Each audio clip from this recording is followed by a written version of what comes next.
You've probably heard this line before. 90% of traders lose money, but you never really felt it until you became part of that 90%. Let's strip away the sugar-coated lies. Let's stop pretending that trading is an opportunity for everyone. Let's talk about the numbers, the real ones, and what they actually mean for your wallet, your time, and your mental health. Part 1. The numbers they don't want you to see. According to the European Securities and Markets Authority, ESMA, between 74% and 89% of retail traders lose money. That's not speculation. That's regulation-backed data. In India, the CB report found that 91% of day traders lost money in a single fiscal year. Out of 45 lakh individual traders, the vast majority exited with losses. Some lost their entire savings. In the UK, the FCA has mandated brokers to disclose how many of their clients lose. Most major brokers report a POIT loss rate between 68% and 82%. Still feeling lucky? What's worse is how quickly the losses happen. One study revealed that over 80% of new traders blow up their accounts within the first 6 months. Another found that only 1 in 10 traders survive more than 2 years. Most don't just lose, they vanish. Adverters, Part 2. Who profits from your loss? You see, in trading, someone always takes the other side. And when it's not another trader, it's the broker. Many platforms use market maker models. That means when you lose, they win. They don't just make money from your losing trades. They make money from the spread, the difference between buy and sell price, overnight holding fees, also called swaps, commissions on every trade, slippage, the price you wanted versus the price you got, stop-loss hunting, triggering your stop right before reversal. And let's be honest, you've seen that happen. You've placed a stop. The price hits it, then reverses seconds later. Coincidence or design? Either way, they're making money, and you're feeding the machine. Part 3. The slow bleed of holding trades. You think you're smart by holding longer. You think, it'll come back, I'll wait. But here's the trap.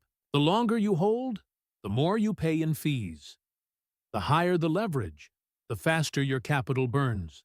And the more hope you put in the trade, the less logic you apply. Let's break it down.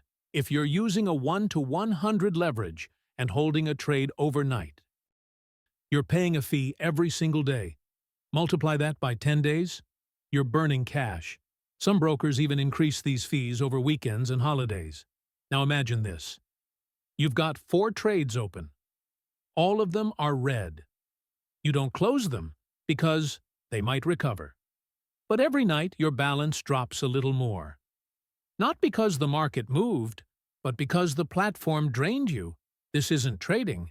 This is slow death by 1,000 cuts. Part 4. The system isn't broken, it's designed that way. Let's be clear. Brokers aren't evil. They're businesses. But business means revenue.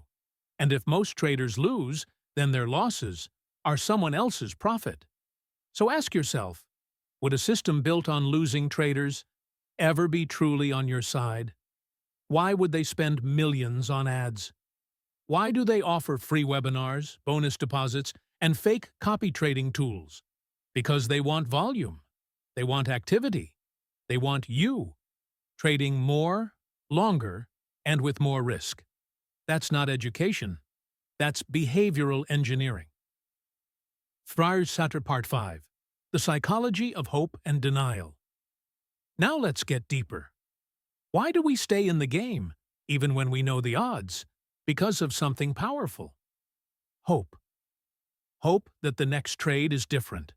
Hope that the losses can be recovered. Hope that you're the exception to the rule. But here's the truth. Hope is not a strategy.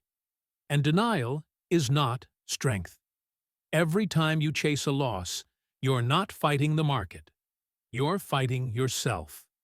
Every time you avoid closing a bad trade, you're not being patient. You're avoiding pain. And every time you say, "I'll stop once I recover," you're lying to yourself. Because when the goal is redemption, you never stop. Part 6. What you lose is more than money. Trading doesn't just cost money. It costs time you could have spent building something real, energy you gave to charts instead of people, confidence you destroyed with every bad decision, peace of mind that evaporates with every trade.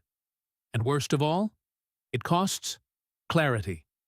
Because when you're in the loop, you can't see how far you've drifted from who you were. Running, Part 7. The only profit left is escape. So let me ask you, how many more trades? How many more nights refreshing MetaTrader? How many more YouTube gurus will you follow before you realize? The game is rigged, not against everyone, but against those who don't know when to walk away. You're not weak for stepping out.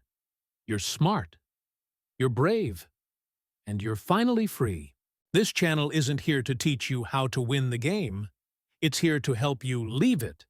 Because sometimes the only winning move is to stop playing.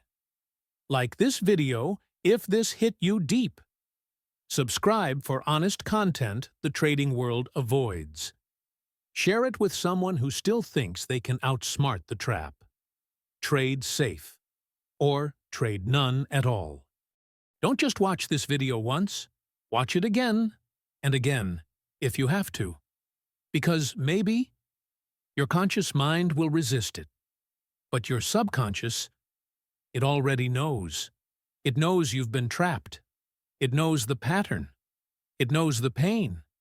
And sometimes, it takes more than logic to break free.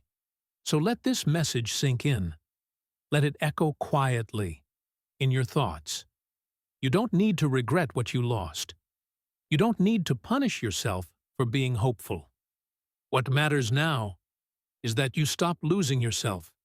You still have time to choose peace over pressure, clarity over chaos.